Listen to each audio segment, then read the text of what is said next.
Hello, my lovelies. It's Trina, your scent gourmand and bag hag. Today we're talking about a couple of goodies from one of my favorite fashion houses, Proenza Schouler. I have a bag reveal from the brand, but first, let us talk smellies, baby. Proenza Schouler launched its first and only fragrance, at least so far, in 2018, and it's called Arizona. There's a special edition of the fragrance as well, but that might be just a fancier bottle. I'm not sure. I only have this mini version of the floral musk woody fragrance, and although this perfume is happily unique enough to stand out from other designers, I won't be purchasing a full bottle. We'll get to why in just a second. But first, here are the notes.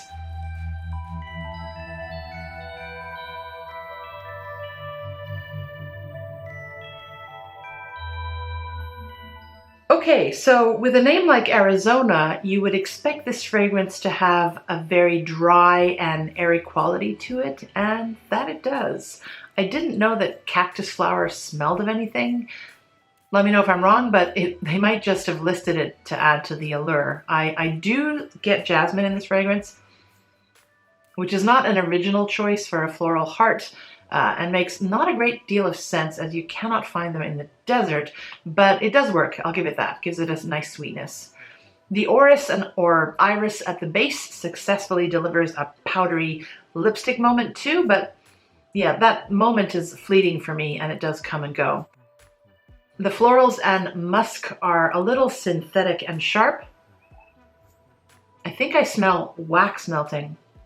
Not beeswax, but maybe soy wax. Crayons, melting crayons. I've heard that some people are able to pick out a strawberry note from this, mais désolé, pas pour moi. But anyway, these are not problematic facets of the fragrance to me.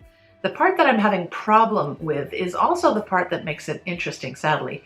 There is a solar note in here, and from what I understand about solar notes, they are components in perfumery that are used to bring out a sunny and airy disposition in perfumery. They can be synthetic compounds like benzylamyl and cis-3-hexanol, or they can be citrus notes like bergamot and mandarin, or sadly, they can be marine notes or aqueous notes like cologne. And apparently there are now natural products in perfumery made from algae. It's this latter element, my friends, that I'm picking up from Arizona, and I'm not happy about it. I'm just not a fan of aquatic notes. Those ozonic, minerally, seaweedy smells, however subtle, tend to cause a reflex in me that I cannot shake off. In this case, scrub off, I'm afraid. Now, I don't hate all fish sort of related notes. For example, I do like the salty caviar effect in Thierry Mugler's Womanity, but perhaps that's because of a detectable sweet fig note to balance it out. This is just overwhelming for me. But you know what? Some other people might not perceive it as much. It's me. I really wanted to like this fragrance, but I think there is cologne in here. It's a shame too, because there must be another way to create the mineral aspect of this scent that I do like. So what I can thankfully perceive in here are the scents of sand and rocks, shells perhaps, and driftwood.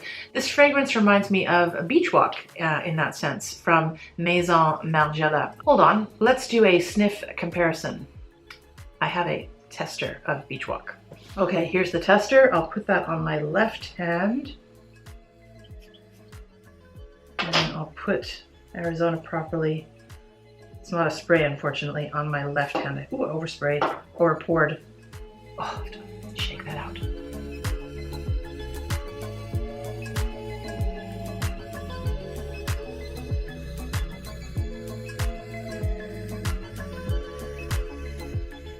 Yeah. Beach Walk has less puke, more wood, but there is definitely a similarity there. There is somehow a watery component to Arizona, like my brain is wading through cactus flesh. One of my favorite mineral smells is that of pavement after rain, especially when there's a temperature differential where the hot, sun-baked pavement gets pummeled by cooler, hard summer rain, which causes steam to rise and fill your nostrils. Do you know what I'm talking about? I love that smell. Reminds me of my childhood, playing outside during a rainstorm and going back out after the pavement. But Sorry, you don't get that vibe in this fragrance. Here's the weird thing though. What do sand, rocks, algae salt, or driftwood have to do with Arizona, as in the state, I assume? I get how the lightness or airiness and powdery quality are appropriate, kind of like dust, I guess. And of course there's the cactus flower, if in fact that produces a smell. But the state of Arizona is not exactly next to the ocean, you know? If you know something about this fragrance concept that I don't, comment below. This does sweeten up a little over time.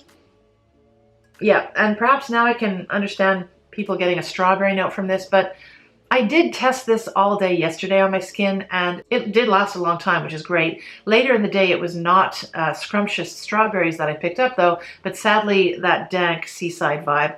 I could hear the seagulls fighting over a dead piece of fish on the beach. Mine, mine, mine. Projection and longevity are good with Arizona, which for me, as you might guess, is not good. If you like that minerally seaside vibe in your fragrances, however, this is objectively a well-constructed and rather original, distinctive, and intriguing scent. So objectively, I do approve. It's just not up my alley.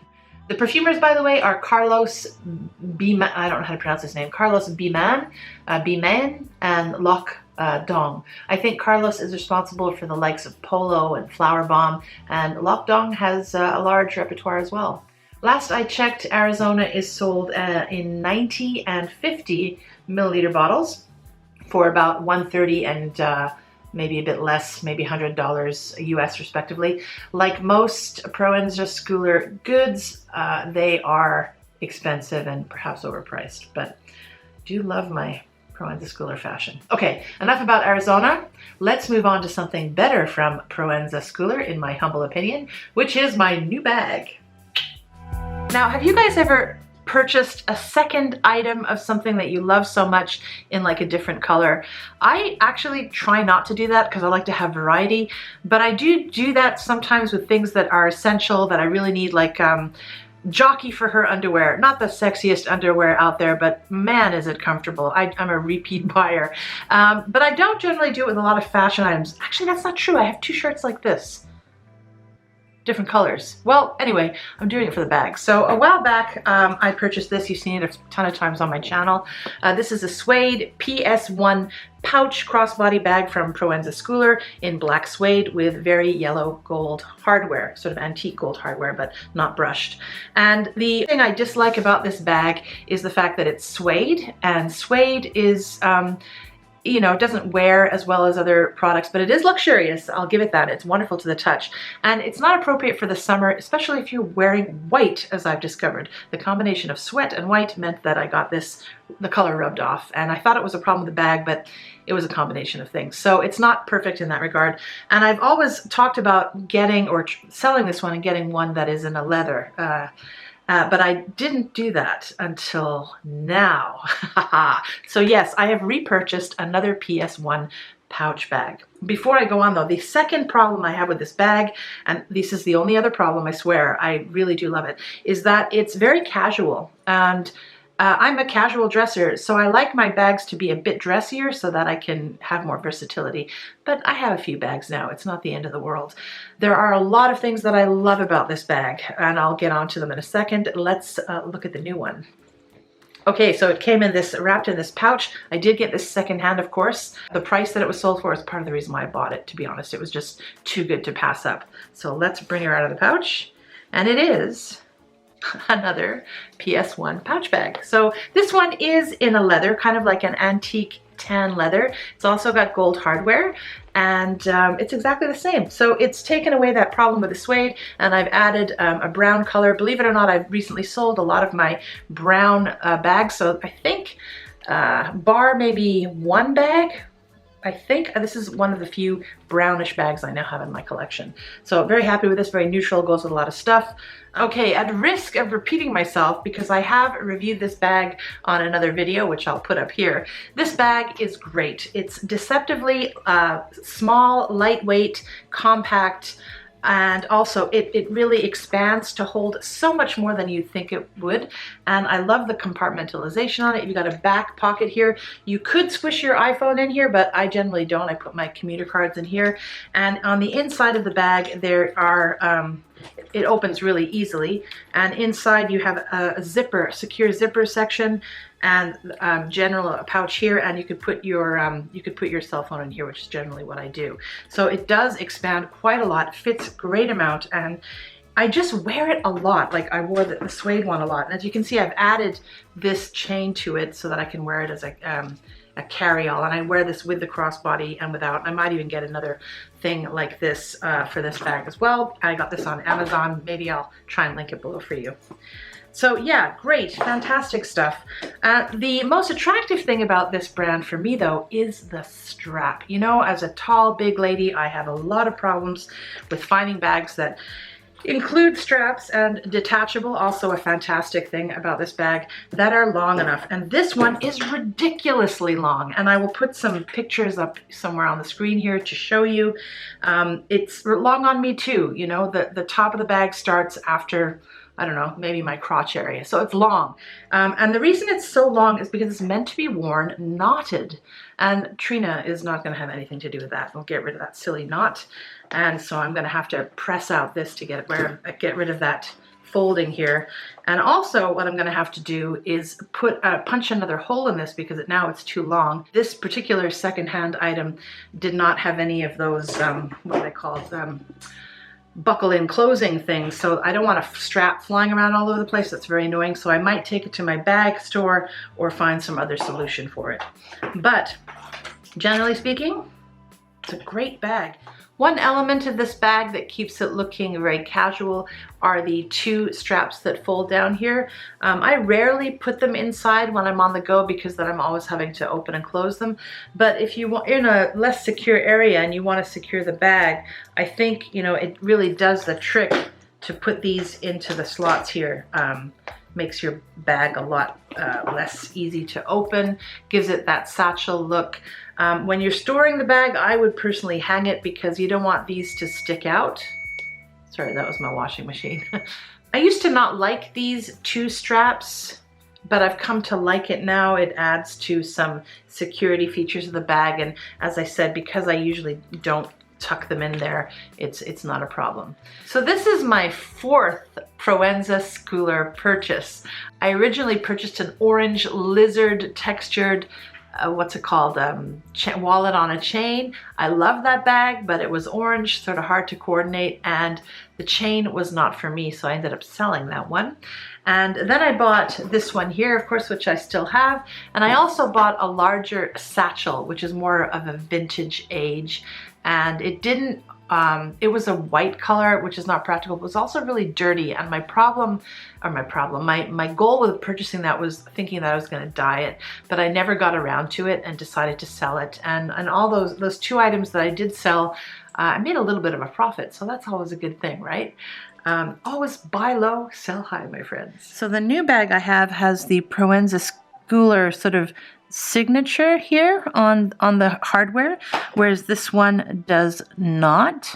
Does that mean this is a fake? Very unlikely, because this brand is not really copied that much. And this bag, I mean, come on, it's fantastic quality. So there's that difference I noticed. The tags are the same on the bag here. They're both done in like a silver, despite the fact that this is a gold hardware bag. But I did notice here, again, you've got the signature underneath the Proenza Schouler tab, and this one here, the Proenza Schouler tab is written out. And I think they're different color materials. Sometimes there are differences between them that way, and also the time that it was made is different.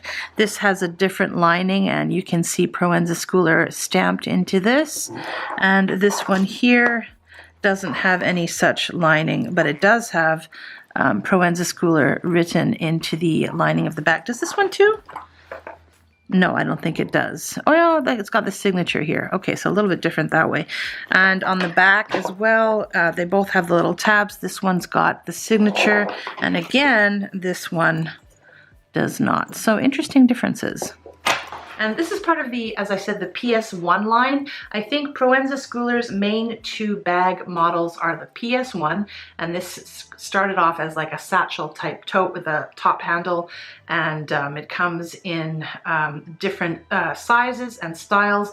This particular model, unfortunately, does not exist anymore. It's been replaced by what's called the Mini, and I'll put a picture up here of that somewhere.